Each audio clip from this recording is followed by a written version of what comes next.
Good evening. Queensland's facing higher taxes and extensive public service cuts after a damning budget audit. State political editor Kathy Board has been examining the shocking details of an economy that is out of control. And Kathy, it could have been worse with every household slugged $100. That was the idea for a temporary charge to be imposed to raise $200,000 or $200 million, I should say, a year bill. The Treasurer reacted quickly to that, as you'll see shortly. Remember, the LNP was elected promising to address that issue of cost of living expenses for people.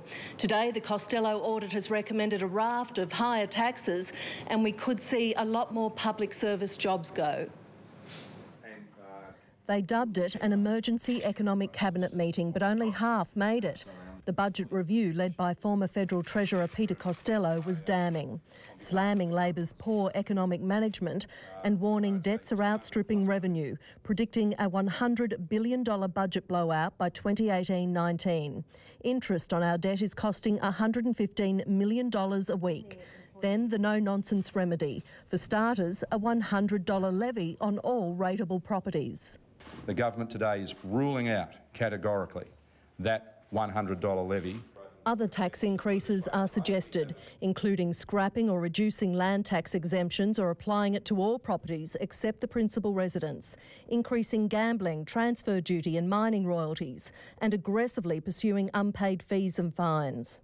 We'll examine them all, Kathy. The softening up process of recent weeks that permanent public service jobs could go is now a reality, but in limbo for weeks to come.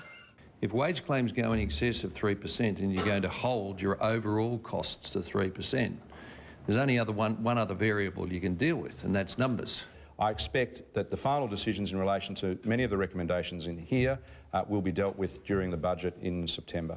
The two-stage recovery recommends stabilising debt and then reducing it by selling commercial operations like Qfleet and GoPrint. We would seek a mandate at an election before we went into an asset sale. It would be a very brave government to be contemplating that in the current environment. Relying on increased taxes and lower expenditure just not enough. Just can't be done. The problem's too big. Makes an interesting sales pitch for the Treasurer's upcoming overseas trade mission. And the Treasurer, Tim Nicholls, joins us. You're about to go on this trade mission. Is this a good time to be flogging a sick economy? Well, it's the Queensland government finances that have been left in a diabolical state by Labor. The economy itself has got some real upside about it, and I'll be talking about that on our trade mission overseas in a month's time. But the real issue we have to deal with is the diabolical debt of $100 billion that we're staring at and the increased deficit. And those are the real tasks that we have ahead of us over the next little while. What do you say to those public servants sitting on their lounge watching you in limbo land tonight? What we're saying is we're working as hard as we can to protect as many jobs as we can, to make sure that we continue to deliver frontline services, to maintain our commitment to lower the cost of living for families. It's not their fault. We've been delivered this diabolical mess by Labor. They have effectively misstated the state of the accounts. That's what we've found out today. Our job is now to fix it up, and that's what we're going to do. Very briefly, could we cope with more natural disasters or a recession? At the moment, there's no room left to move. If there's another shock like a GFC or a natural disaster, we are really in the firing line. That's why we've got to take action. That's why we've got to do what we've been asked to do. Tim Nicholls, thank you very much. The Treasurer joining us there. Now, the reaction to the Costello audit, there's been some cheers and some fears, as Ursula Hager discovered.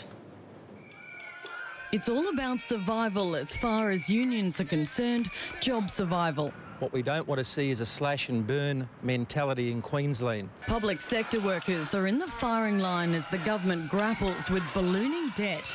Well, public servants are very scared. The Costello report recommends keeping public sector expenses capped at 3% beyond 2016. Business groups say the sector should be slashed by 5% over the next 3 years. That would have savings in the order of about $850 million a year, and that's a lot of money that you could put towards retiring debt. The last term of government saw 28,000 new public servants put on.